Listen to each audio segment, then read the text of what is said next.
और उधर झारखंड के गिरिडीह से सांसद चंद्रप्रकाश चौधरी को मंत्रिमंडल में जगह न दिए जाने पर एजेएसयू पार्टी के कार्यकर्ता नाराज हुए। सांसद चंद्रप्रकाश चौधरी के दिल्ली आवास के सामने झारखंड से आए तमाम सपोर्टर्स ने नाराजगी अपनी जताई। साथ ही साथ बीजेपी को आने वाले विधानसभा चुनाव में इसका खामियाजा भुगतने की धमकी तक दे दी है। मोदी सरकार में कौन कौन से केंद्रीय मंत्री होंगे, कौन राज्य मंत्री होंगे, किनको स्वतंत्र प्रभार मिल रहा है, इन तमाम मामलों पर आखिरकार खुलासा हो चुका है। इस मामले में औपचारिक तौर पर ऐलान हो चुका है, लेकिन कुछ लोग जो हैं नाराज हैं। नाराजगी इस बात को लेकर है कि उन्हें कुछ भी नहीं मिला। अगर बात करें तो इस वक्त मैं झारखंड से एक सांसद हैं श्री चंद्र प्रकाश चौधरी, जो गिरिडीह लोकसभा क्षेत्र से हैं, और इनको अभी तक कोई भी मंत्रालय इनको नहीं मिला है। झारखंड से एक सांसद हैं श्री चंद्र प्रकाश चौधरी, जो गिरिडीह लोकसभा क्षेत्र से हैं, और इनको अभी तक कोई भी मंत्रालय इनको नहीं मिला है। तो इस बात को भी लेकर उनके कई समर्थक जो हैं, उनकी नाराजगी देखी जा रही है। यहाँ पे कई लोग जो हैं वो यहाँ पे देखा जा सकता है। कुछ लोगों से भी बात करते हैं। ये बताइएगा कि चंद्र प्रकाश चौधरी जी के आप लोग समर्थक हैं, किस बात को लेकर नाराजगी है? क्या लगता है कि उनको कोई मंत्रिमंडल में शामिल नहीं किया गया, इस बात को लेकर नाराजगी है? अभी सहयोगी दल को लेकर चलने का काम करेंगे, लेकिन सहयोगी दल को किसी को लेकर चलने का काम नहीं कर रहा है। आप खुद देखे होंगे, सबका नाराजगी भी सामने आ रहा है। बिहार में 25 में चुनाव होना है और महज 6 महीना के अंदर में झारखंड में राज्य का चुनाव में जाना है। तो ऐसे स्थिति में भारतीय जनता पार्टी के नेतृत्व को इस पर विचार करना चाहिए, चिंतन करना चाहिए। काफी नेता जो है यहाँ पे देखा जा सकता है, तमाम नेता को जो है यहाँ इस बात को लेकर नाराजगी है, और नाराजगी इस बात को लेकर है कि इनको ऐसा लगता है कि आजसू पार्टी को या जो उनके जो सांसद हैं उनको मंत्रिमंडल में स्थान मिलना चाहिए। क्योंकि अगर बात करें झारखंड में, अगर चुनावी दौर की अगर बात करें तो वहाँ पे विधानसभा का चुनाव भी होना है। तो इन तमाम मसलों को लेकर उनके समर्थक दिल्ली स्थित आवास पर इकट्ठा हो रहे हैं। तो नई मोदी सरकार में मंत्रालयों के बंटवारे के बाद अब सियासत शुरू हो गई है। विपक्ष मंत्रालयों के बंटवारे पर सवाल खड़े कर रहा है।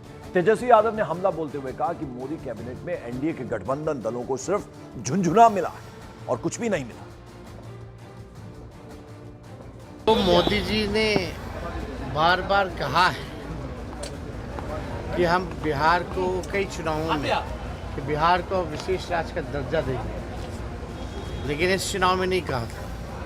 और इस बार बिहार जो है निर्णायक भूमिका में है। मतलब अगर नीतीश जी सब लोग अगर मांग करें बिहार को विशेष राज्य के दर्जे को दिलाने के लिए, तो ये मांग करनी चाहिए। जो बिहार की वजह से आप प्रधानमंत्री बने और मंत्रालय जब बिहार के लोगों को दिया गया, तो कहीं ना कहीं से झुंझुना जो है थमाया गया। तो तेजस्वी यादव की बात आपने सुनी। उधर कांग्रेस और तृणमूल कांग्रेस भी नई मोदी कैबिनेट पर हमलावर हो गए। जहां कांग्रेस नेता तारिक अनवर ने मोदी कैबिनेट में बिहार को इग्नोर करने की बात कही है, तो वहीं टीएमसी नेता शांतनु सेन ने बीजेपी पर बंगाल से नफरत करने का आरोप लगा दिया।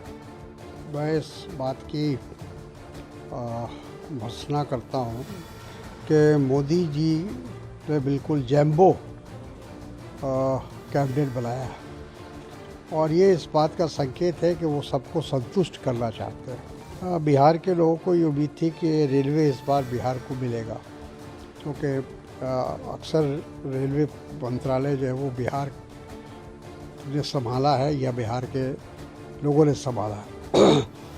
और लेकिन जिस तरह से मेरा ख्याल है कि पूरे बिहार को इग्नोर किया गया, कोई भी अच्छा पोर्टफोलियो जिसको हम कह सकते हैं, जो जिससे बिहार को फ़ायदा होता है, बिहार के लोगों को फ़ायदा होता, वैसा कोई भी पोर्टफोलियो नहीं दिया गया है और हल्के फुल्के पोर्टफोलियो दिए गए हैं। बंगाल का इम्पोर्टेंस बीजेपी का नज़र में नहीं है।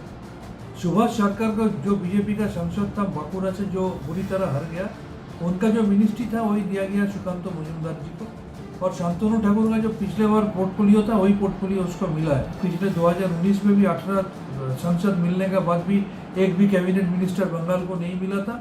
इस बार 12 सीट मिलने के बाद भी एक भी कैबिनेट मिनिस्टर बंगाल को नहीं मिला। इससे यह साबित होता है कि बंगाल बीजेपी का नज़र में कभी नहीं है। बंगाल का डेवलपमेंट करने का सोच बीजेपी का कभी नहीं है।